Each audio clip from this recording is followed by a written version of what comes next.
Hello বন্ধুরা, কেমন আছেন সবাই? আশা করি সবাই অনেক অনেক ভালো আছেন। তো যাই হোক বন্ধুরা, নতুন আরেকটি রিঅ্যাকশন ভিডিওতে আপনাদের সবাইকে স্বাগত জানাচ্ছি। আর আজকে আবার একটি ছবির শুটিংয়ের ভিডিও দেখে নিব। তো আজকে যে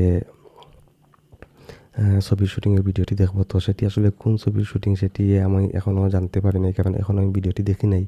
তবে কিছুক্ষণের মধ্যে আপনাদেরকে সাথে নিয়ে সেই ভিডিওটি দেখে নিব। তো থাম্বনেইলে যেটি দেখতে পাচ্ছি সেটি হচ্ছে রাজ্জাক, মান্না, নাসির খানের শুটিং, এতটুকুই লেখা। আর পাশের শুটিংয়ের একটু দৃশ্য। তো এটিও আসলে আপলোড করা হয়েছে কৃতাঞ্জলি ইউটিউব চ্যানেল থেকে। আর এটি হচ্ছে মান্না ভাইয়ের প্রোডাকশনের একটি ইউটিউব চ্যানেল। তো যারা এখনও এই চ্যানেলটি সাবস্ক্রাইব করেন নাই, আশা করা সবাই এই চ্যানেলটি সাবস্ক্রাইব করে নেবেন, কারণ এই চ্যানেলটি হচ্ছে আমাদের প্রিয় নায়ক মান্না ভাইয়ের ইউটিউব চ্যানেল। মানে ওনার ওয়াইফ এটি মানে চালাচ্ছেন। তো আশা করবো সবাই এই চ্যানেলটি সাবস্ক্রাইব করে নেবেন, মান্না ভাইকে যারা ভালোবাসেন। তো যাই হোক, আর কথা না বাড়িয়ে চলুন মান্না ভাইয়া সেই ইয়েটি দেখে নেই। আর অবশ্যই আমি যে ভিডিওটি রিঅ্যাকশন করতেছি, তো তার লিঙ্ক অবশ্যই আমি আমার ডিসক্রিপশন বক্সে দিয়ে দিব। তো আপনারা চাইলে সেখান থেকেও দেখে নিতে পারেন। আর আমার এখান থেকে দেখলে অবশ্যই আশা করবো যে কেমন লেগেছে সেটি জানিয়ে কমেন্ট করবেন। তো আর কথা না বাড়িয়ে চলুন আমরা ভিডিওটি দেখা শুরু করি। এফডিসিতে এটি শুটিং হচ্ছে, এটা বোঝাই যাচ্ছে। এগুলো এইরকম দৃশ্য এফডিসিতে থাকতো।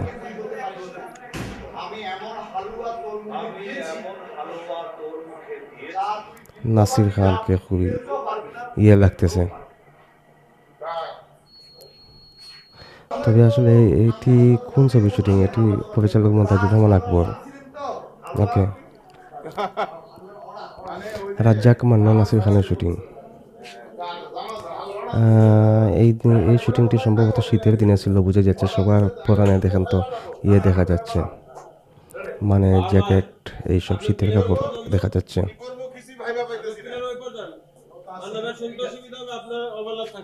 এগুলো আসলে ভিডিও ক্যামেরা যে আছে, বিয়েতে যে ভিডিও ক্যামেরা ইউজ হতো, সেই ক্যামেরা দিয়ে মানে রেকর্ড করে রাখা হয়েছে।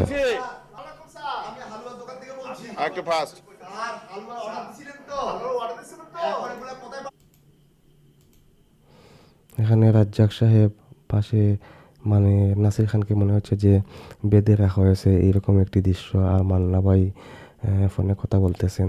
তো এটি কোন ছবির দৃশ্য সেটা আসলে আমি বুঝতে পারতেছি না। তো যাই হোক, মানে আর একটু দেখি আসলে বুঝতে পারে কি না। এটি হচ্ছে এফডিসির একটি বাড়ি। এখানে আসলে অনেক ছবির শুটিং হয়েছে। এখানে বিশেষ করে এই যে বাড়িতে এনে বেঁধে রাখা হতো, এরকম দৃশ্য এখানে মানে শ্যুট করা হতো। ওকে,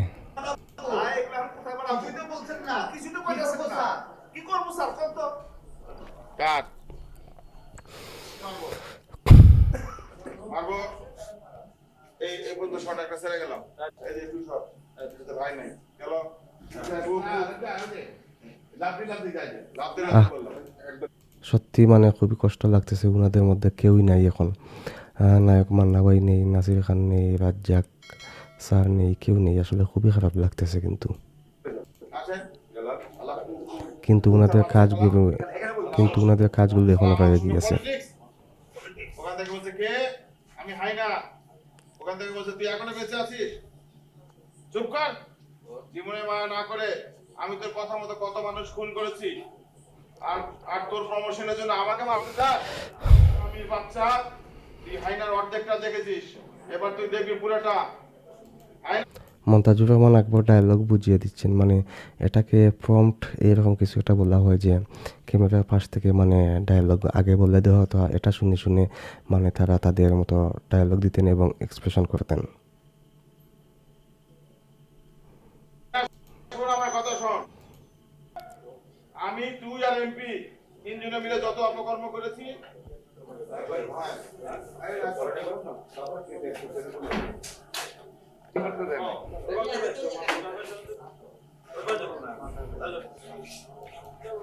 কথাবার্তা কখন আর কি কথা কম। রান না ওদিকে ঠিক আছে।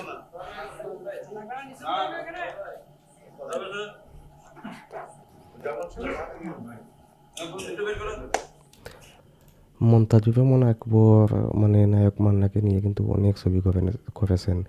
ওনার বেশিরভাগ ছবি নায়ক মান্নাকে নিয়ে করা, এবং সবগুলি আসলে ছিল অ্যাকশন ছবি।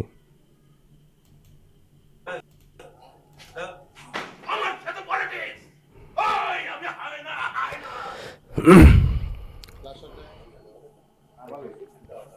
হ্যাঁ এটা ভালো তুমি বললে না চুপ আমি তুই আর ওই রেডি টেক ক্যামেরা অ্যাকশন চুপ আমি আর ওই তুই আমি তুই আর লাউডলি অভিনয়। তিনটা কথা। আমি ভুল করেছো নাদির ভাই আমি তুই আর ওই এমপি তিনজনে মিলে যত অপকর্ম করেছি সমস্ত কিছু কোর্টে গিয়ে আমি ফাঁস করে দেব তুই তৈরি থাকিস এটা ভাই কোথাতে আগে আসলে এই ধরনের অভিনয় সবাই পছন্দ করতো, আর ডায়লগের সাথে সাথে নাসির খানের এক্সপ্রেশন কিন্তু খুবই সুন্দর ছিল। তো আমি দেখেছি যে যখন মানে সিনেমা হলে এইসব ডায়লগ আসতো তখন কিন্তু সিনেমা হলে মানে হাততালি দর্শকরা এত আনন্দ পেত।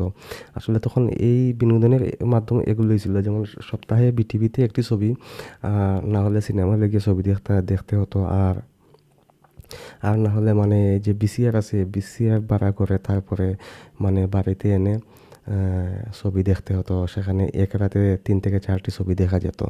তো এই ছিল বিনোদনের মাধ্যম। আর এখন তো মাশাআল্লাহ মানে কি বলবো, এখন নিজেই মানে বিনোদন তৈরি করা যায়। ওকে, গানের বাচ্চা বলতো ছাগল বাচ্চা অ্যাকশন সেটা কি ভাই লাগবে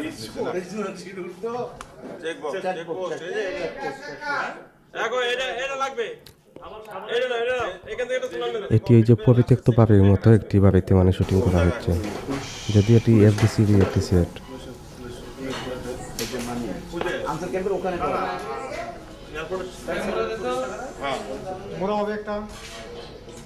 রাস্তা ব্লক করে ফুল রাস্তা ব্লক করতে তো আসলে আমি দুঃখিত এই ছবিটির কি হলো মেজর সাহেব, মানে আমার কাছে মনে হচ্ছে এই ছবিটি মেজর সাহেব ছবি হতে পারে, কারণ মেজর সাহেব ছবিতে মান্না ভাইয়ের গেটআপটা এইরকমই ছিল। তো আসলে আমি শিওর হতে পারতেছি না, যার কারণে এটি আসলে বলতে পারতেছি না যে এটি কোন ছবির শুটিং সেটি। যাই হোক, আমি আর মানে অন্যদিকে যাচ্ছি না, ভিডিওটি বড় হয়ে যাবে। তো যাই হোক বন্ধুরা, আমরা নায়ক মান্না ভাইয়ের আরেকটি ছবির শুটিংয়ের ভিডিও দেখে নিলাম। এটি আসলে আমার কাছে খুবই ভালো লেগেছে, এবং আসলে এগুলো দেখতে পারতেছি, এটা আসলে নিজের কাছে অনেক ভালো লাগতেছে। তো যাই হোক, শুটিংয়ে দেখলাম যে নায়ক মান্না ভাই, রাজ্জাক স্যার, তারপরে নাসির খান, তো তারা তিনজনই আমাদের মাঝে এখন আর নেই। তো অবশ্যই আমি দোয়া করবো যে আল্লাহ যেন তাদের তিনজনকেই ক্ষমা করে দেন এবং তাদেরকে জান্নাতুল ফিরদাউস নসিব করেন। আর ভিডিওটি কেমন লেগেছে সেটি জানিয়ে অবশ্যই কমেন্ট করবেন, আর ভালো লাগলে আশা করবো যে লাইক দিবেন। আর যদি মনে করেন যে চ্যানেলটি সাবস্ক্রাইব করে রাখা প্রয়োজন, তাহলে আশা করবো যে চ্যানেলটি সাবস্ক্রাইব করবেন। তো এই রিয়াকশন ভিডিওটি এখন পর্যন্তই, দেখা হবে নেক্সট রিয়াকশন ভিডিওতে। সেই পর্যন্ত সবাই ভালো থাকুন, সুস্থ থাকুন, আল্লাহ হাফিজ।